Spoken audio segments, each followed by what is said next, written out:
We are already a little more than halfway through 2024. I want to ask you a question. How confident are you that you will get promoted this year? Starting October, November, December, you will start receiving emails to complete your annual evaluation form, and the stress and tension about filling it out and then not knowing whether you will get promoted or not, or will you get passed up again this year, that tension is going to start building up.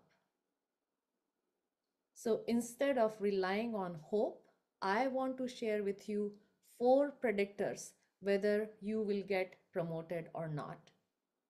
And I will walk you through each one of them in this video. For those who do not know me, I'm Dr. Mrinalini Garg. I am a career advancement and executive coach, and I work with South Asian professionals who are ambitious, who want to get to that next level in leadership, or if they are in leadership roles and want to become effective leaders. I am your person. I help them do that by teaching them how to speak up confidently in meetings, how to make their mark, how to increase their visibility so that they are seen as leadership material by their bosses and senior leaders. In short, I help them establish an executive presence so that they don't get passed up for leadership opportunities that come up in their companies. One other thing that we do is sometimes people are not clear on what their next chapter is going to be in life, and I help them get that clarity so that they can be confident in taking that next step, whether it's starting their own business, whether it's something else that they want to do. So if you are someone who is looking to work with a coach, reach out to me. And if you aren't already connected with me on LinkedIn and YouTube and Facebook and Instagram, my handle is Unshackled Career Woman. If you're not there, go ahead, subscribe, and follow me for communication and leadership hacks. Okay, so let's dive in. There are really 4 predictors for promotion. Okay, and if you haven't done these things yet, you still have another 4 to 5 months to start doing that. So the number one predictor, not as in ranking, but the first predictor is negotiating. If you have negotiated strategic projects, if you're working on something significant that is important for the company, you are in a good place. The second one is, have you been advocating for yourself in meetings? Number 3, have you shared your aspirations with your boss that you want to go to that next level? And then the fourth one is, have you built a connection, a meaningful connection with senior leaders in the company? If you haven't done that, there's still time for you to do that. But as you know, these things take time. But if you do it the right way, you will increase your chances of getting your promotion many fold this year. So let's dive into the first one, negotiated strategic projects. How do you even decide what projects are strategic and what are not? If you're working on projects and if you have no idea how those projects are going to impact the KPIs or the metrics of the company, then you need to figure that out. And if you're just doing busy work, you need to stop doing that and have a conversation with your boss and ask for juicy strategic projects where you can truly add your value. So how do you recognize strategic projects? Like I said, they have to connect with the metrics. Any company generally focuses on these big 5 buckets of metrics. One is profit or bottom line. The second is safety and quality. Third is operations or productivity. Fourth is customer satisfaction. And fifth is employee satisfaction. Companies can call these buckets different names based on every industry. There are different KPIs, but at the end of the day, your work, what you do on a daily basis, you need to chart that path so that you can show direct correlation of your work with the metrics. If you cannot show that correlation, then no matter how hard you work, no matter, you know, how many nights do you burn the midnight oil, no matter if you're working on vacation, which you shouldn't actually, if vacation is a vacation, but if you are working on vacations just to prove that you are a great team player and how diligent you are and how hardworking you are, I am sorry, but that is not going to decide whether you will get promotion or not. It's your choice. If you're working longer, it is your choice that you're working longer. The company doesn't care. The company cares only about results. Are you giving me the results or not? And the results are decided by connecting your work with the metrics. If you do not know whether how your work impacts your metrics, you can have a conversation with your boss, and your boss might not know the answers. So you have to figure it out. You can connect with senior leaders and find out, how this project fits into the big picture of the company and get those answers. What that does is it helps with the second predictor, which is advocated in meetings. Have you advocated for yourself in meetings? If you have been following me for a little while, you know that I am a big proponent of speaking up in meetings. Why? Because meetings are your free, social media like platform in the workplace for you to showcase your value, to showcase your accomplishments, to showcase your leadership skills. So if you are not leveraging meetings to showcase your value, then you're missing out. So when you know how your work ties with the metrics, when you speak up in meetings, you are speaking leader like. You are speaking leader language. Because top leaders care about, is the needle moving in the right direction for the metrics. So when you talk about your work and talk about how it is impacting the bottom line, or how you are reducing the throughput time, how you're improving the quality, how you are increasing customer satisfaction, how your employees are excited about working in the company. If you can tie your work to one or more of these metrics, when you talk about it, you are already establishing yourself as a leader. And if you do not know that, then whatever you talk is going to be at the operational level, very tactical level. And you are perceived as a busy bee. And that's not what you want your bosses to see you as. If they see you as an overqualified donkey, someone who just takes on works and keeps on working, puts their head down and keeps on working and working and working and working, they just see you as an employee who just gets things done. So if you are someone who's perceived as someone who gets things done, you will only get more work to get done.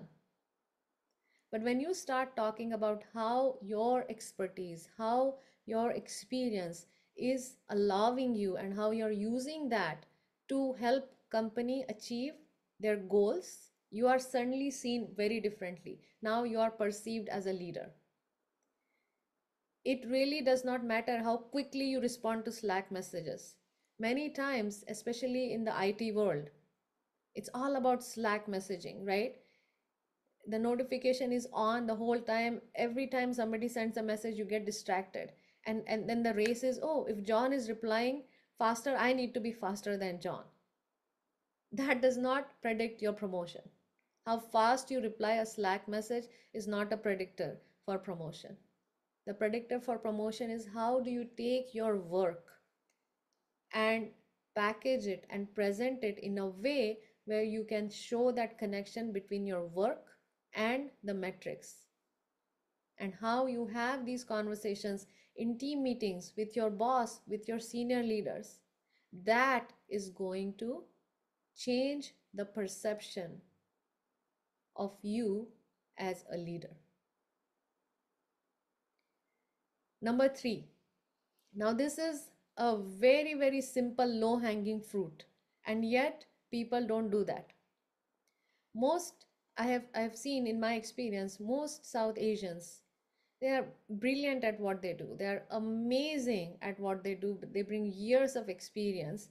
However, they don't share their aspirations with their bosses. They think that if they keep working harder, if they take on more, if they give results, the boss will know that they have it in them, and that the boss will promote them.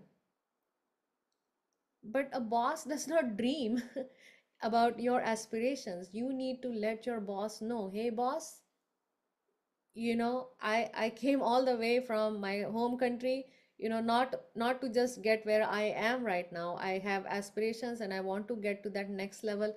And tell them exactly what your aspiration is, not for just the next level, but your long term goal.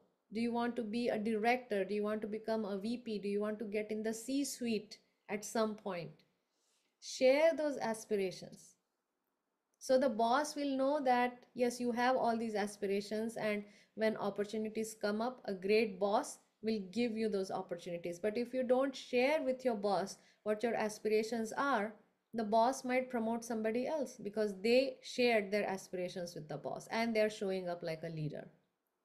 So it's important to have these conversations with your boss on a regular basis and talk about, if this is my aspiration in the next year, if I wanted to become, a principal in the company, I want to become, a senior director in the company. What are some of the things that I can focus on?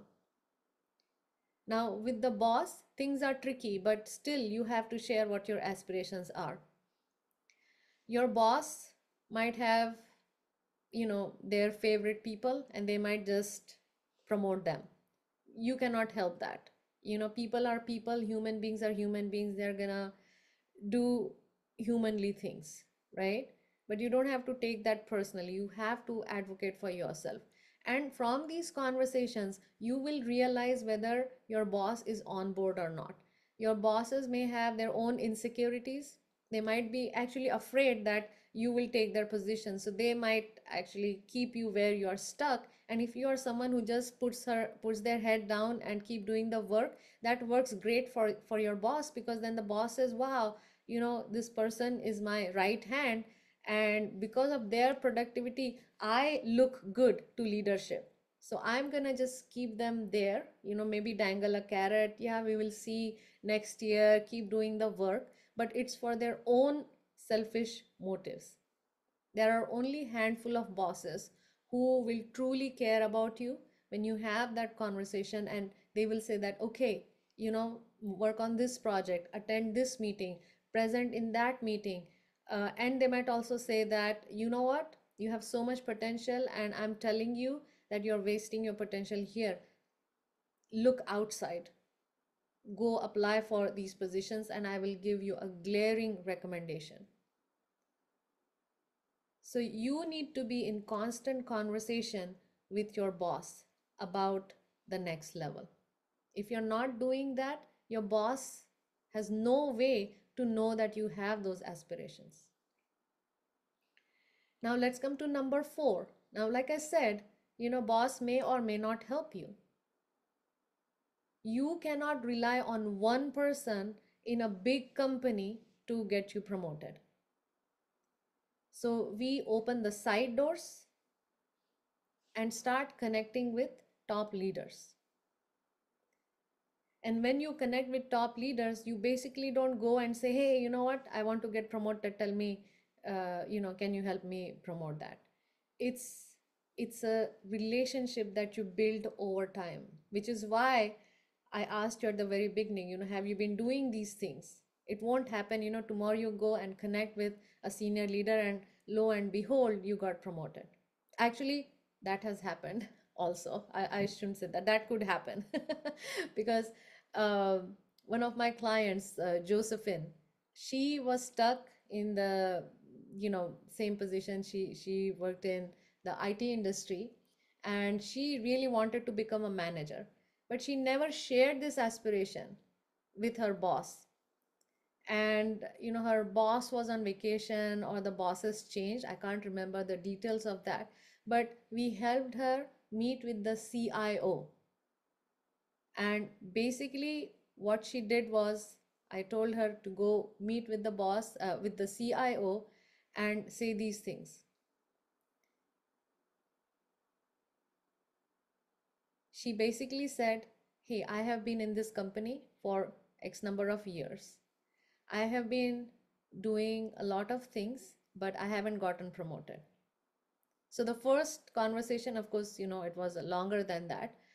The first conversation resulted in, oh wow, thank you for sharing that with me. And here, why don't you work on this project and that project? And she was, of course, disappointed because she was already working on way more projects than her job description uh, asked her to. But she was volunteering and taking on more. She was even going in other departments and facilitating meetings, and was being that point person for helping out. So she came back to me and she was really disappointed. It's like, my boss just said, do more work. So we helped her go to him and have another conversation and say that I have already been going above and beyond. These are the things that I have been working on. This is not even a part of my job description, and I'm already doing more and giving more. So I am really confused. You're asking me to do more. I really want to see myself growing in this position because I already am doing all those things. And you know what happened? In 2 weeks, she got promoted. And she was the only person in her department who got promoted. And she got a raise of 25K, I think, 25 or 35K.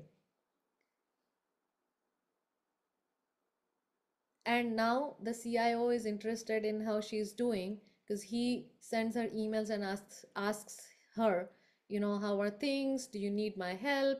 Are people responding to your emails? Are they supporting you? Are you getting your work done?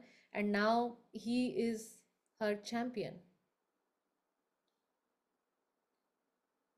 So it's important to have those connections with leaders. And basically, the way you connect with leaders is find something really interesting about them, something that you are genuinely intrigued about, something that you genuinely like about them,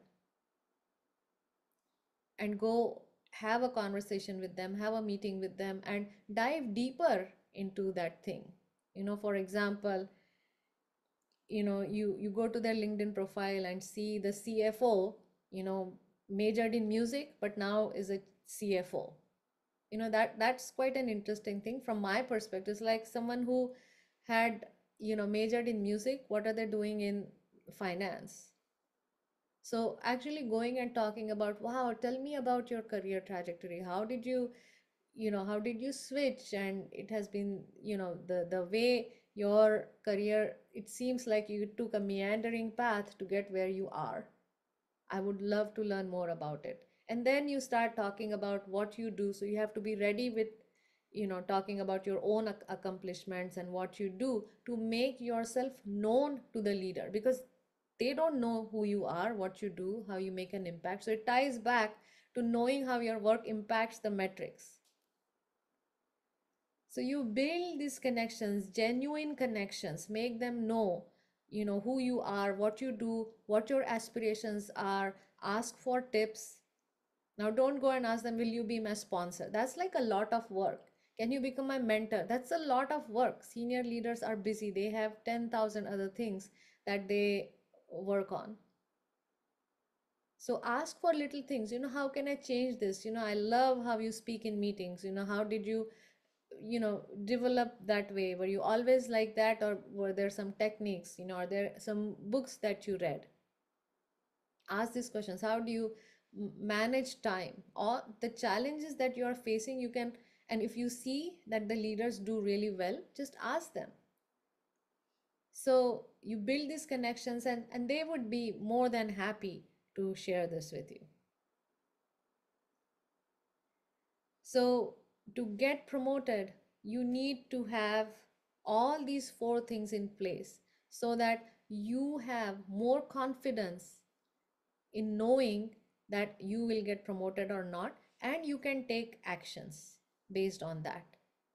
If you know you are ready for that next position and you don't get promoted, then you want to dive into, first of all, did I do all these four things? If yes, great. If not, then start doing that. You can start this at any point in your career.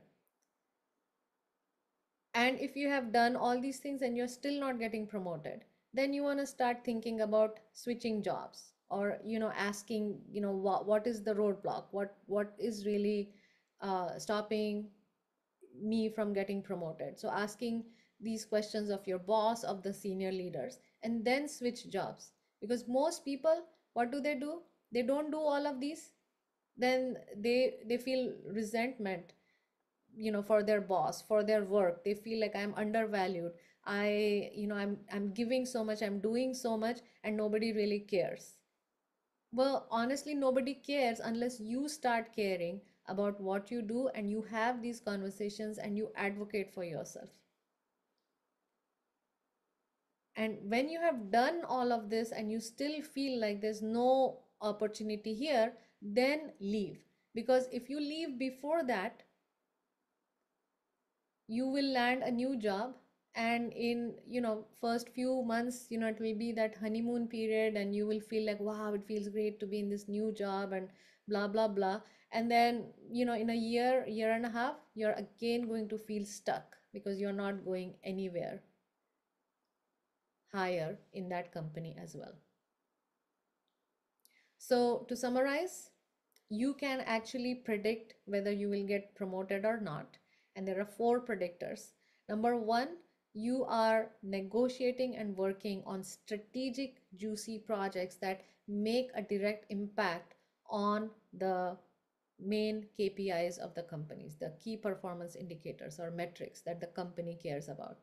Number two, you are taking all the meetings that you attend as a platform for advocating for yourself. Number three, you have shared your aspirations with your boss and senior leaders. And number four, you have built these connections with senior leaders who can then help you accelerate your career. Until next time. And again, if you are not following me on YouTube, LinkedIn, Instagram, and Facebook, just look up Unshackled Career Woman and you will find me. Follow me for more communication and leadership hacks. I'll see you next time.